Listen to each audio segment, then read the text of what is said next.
سورہ آل عمران کی آیت نمبر 38 کے اندر اللہ تبارک و تعالیٰ نے ارشاد فرمایا ہنالک دعا زکریا ربہ، وہیں زکریا نے اپنے رب سے دعا مانگی. قالا، عرض کی، ربی ہب لی من لدنک ذریۃ طیبہ، اے میرے رب مجھے اپنی بارگاہ سے پاکیزہ اولاد عطا فرما. انک سمیع الدعاء، بے شک تو ہی دعا سننے والا ہے. اور اسی طرح سے سورہ انبیاء کی آیت نمبر 89 کے اندر اللہ تبارک و تعالیٰ نے حضرت زکریا علیہ السلام کی دعا ذکر فرمائی. وزکریا، اور زکریا کو یاد کرو، اذ نادا ربہ، جب اس نے اپنے رب کو پکارا، لا تذرنی فردا، اے میرے رب مجھے اکیلا نہ چھوڑ، وانت خیر الوارثین، اور تو سب سے بہتر وارث ہے. حضرت زکریا علیہ السلام یہ اللہ تبارک و تعالیٰ کے بڑے ہی برگزیدہ پیغمبر ہیں. عمر تقریباً 75 سے 80 سال کے درمیان ہو چکی ہے، تفسیر خازن کے مطابق، تفسیر مدارک کے مطابق اور تفسیر سیرات الجنان کے مطابق آپ کی عمر تقریباً 75 سے 80 سال ہو چکی ہے، لیکن اللہ تبارک و تعالیٰ نے اولاد کی نعمت عطا نہیں فرمائی. عمر کا ایک حصہ گزر جاتا ہے، بالوں میں سفیدی آ جاتی ہے. ایک نیچرل سی چیز ہوتی ہے، قدرت سی چیز ہے کہ انسان کے اندر اللہ نے اولاد کی محبت ڈالی ہے. بعض ایسے لوگ ہوتے ہیں جن کو اللہ اولاد اتنا عطا نہیں کرتا. آج جدید ٹیکنالوجی آ گئی، IVF ایک ٹیکنالوجی آ گئی جس کے ذریعے لوگ لاکھوں روپے دے کے اولاد حاصل کرنے کی کوشش کر رہے ہیں. تو ایک نیچرل چیز ہے اولاد کی طلب، اولاد کی محبت. حضرت زکریا علیہ السلام جو ہیں، ان کو اللہ تبارک و تعالیٰ نے بیت المقدس کی خدمت پہ مامور کیا ہوا تھا. بی بی مریم جو ہیں، حضرت عیسیٰ علیہ السلام کی جو والدہ محترمہ ہیں، ان کی والدہ نے ان کو بیت المقدس کی خدمت کے لیے وقف کر دیا تھا. بلکہ جب یہ ابھی پیدا بھی نہیں ہوئی تھی تو ان کی والدہ نے نظر مانی تھی، منت مانی تھی کہ مجھے اللہ تعالیٰ جو بھی اولاد دے گا، دعا تو انہوں نے بیٹے کی تھی، اللہ مجھے بیٹا عطا کرے گا تو میں بیت المقدس کی خدمت کے لیے اس کو وقف کر دوں. لیکن اللہ تعالیٰ نے بیٹی عطا کی، بی بی مریم رضی اللہ تعالیٰ عنہ. تو حضرت زکریا علیہ السلام جو ہیں، ان کی کفالت میں بی بی مریم آ جاتی. بی بی مریم بیت المقدس ہے، اس کا جو محراب ہے اس میں اللہ تبارک و تعالیٰ کی عبادت کیا کرتی تھی. اور قرآن پاک کے اندر ذکر موجود ہے کہ آپ اللہ کا ذکر کیا کرتی تھیں، اللہ کی عبادت کیا کرتی تھیں. اللہ تبارک و تعالیٰ آپ کو جنت سے پھل عطا کیا کرتا تھا، اور پھل بھی وہ جو بے موسم کے ہوتے تھے. اب تو جدید ٹیکنالوجی آ گئی نا، آرٹیفیشیلی سردی والے پھل گرمیوں میں آ رہے ہیں اور گرمیوں والے سردیوں میں آ رہے ہیں. یہ تو مصنوعی طریقہ اختیار کیا جا رہا ہے. لیکن بی بی مریم کی یہ کرامت ہے کہ بے موسم کے پھل اللہ تبارک و تعالیٰ ان کو جنت سے عطا فرماتا تھا.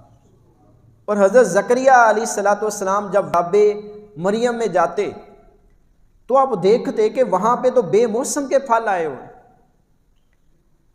جب وہ یہ کیفیت دیکھتے کہ موسم بھی نہیں ہے، پھل بھی ہیں، اور اس وقت اس ایریے کے اندر پھل ہوتے ہی نہیں تھے وہ والے، تو پھر اللہ تبارک و تعالیٰ کی بارگاہ میں تڑپ بڑھ گئی اور اللہ کی بارگاہ میں دستے سوال دراز کر دیا. عرض کرنے لگے، اللہ تم مریم کو بے موسم کے پھل عطا کرنے پر قادر ہے تو مجھے بے عمر کی اولاد بھی عطا کرنے پر قادر ہے. تو مجھے ایک بیٹا عطا فرما دے جو میرا وارث بن جائے. اللہ تبارک و تعالیٰ نے آپ کو حضرت یحییٰ علیہ السلام کی صورت میں ایک نیک صالح بیٹا عطا فرما دیا.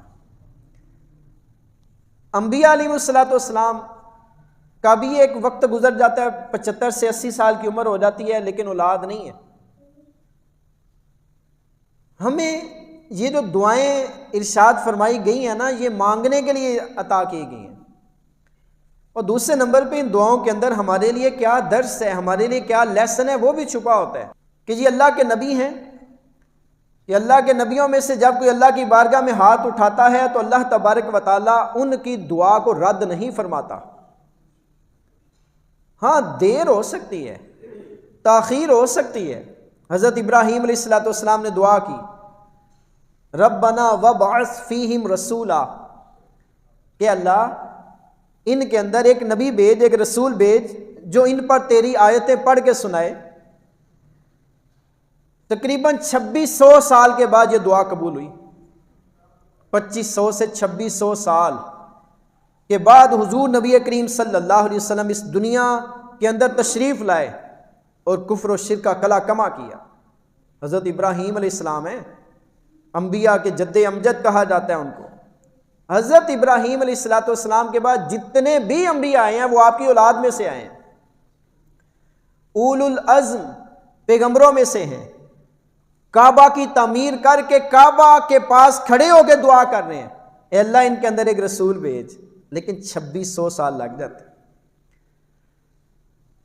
اور ادھر دعا کی جاتی ہے کہ اللہ مجھے اولاد کی نعمت عطا فرما، اللہ تھوڑے ہی عرصے میں حضرت یحییٰ کی شکل میں بیٹا عطا فرما دیتا ہے۔ یہ اس کی حکمتیں۔ تو جو بے اولاد ہیں، شادی کو 5 سال ہو گئے ہیں، 10 سال ہو گئے ہیں، نا امید نہیں ہونا چاہیے۔ بعض اوقات ڈاکٹرز کے کہنے پہ ہم نا امید ہو جاتے ہیں، ڈاکٹرز کے کہنے پہ نا امید نہیں ہونا چاہیے۔ اللہ کی بارگاہ میں ہمیں مانگتے رہنا چاہیے۔ بندے دا کام ہے بندگی کرے تے ہاتھ اللہ دی بارگاہ اٹھا کے دعا کرے۔ بندے دا کام ہے دعا کرنا، اللہ دا کام ہے عطا کرنا۔ وہ قادر مطلق ہے، اس کے کسی چیز کی کوئی کمی نہیں ہے اس کے پاس۔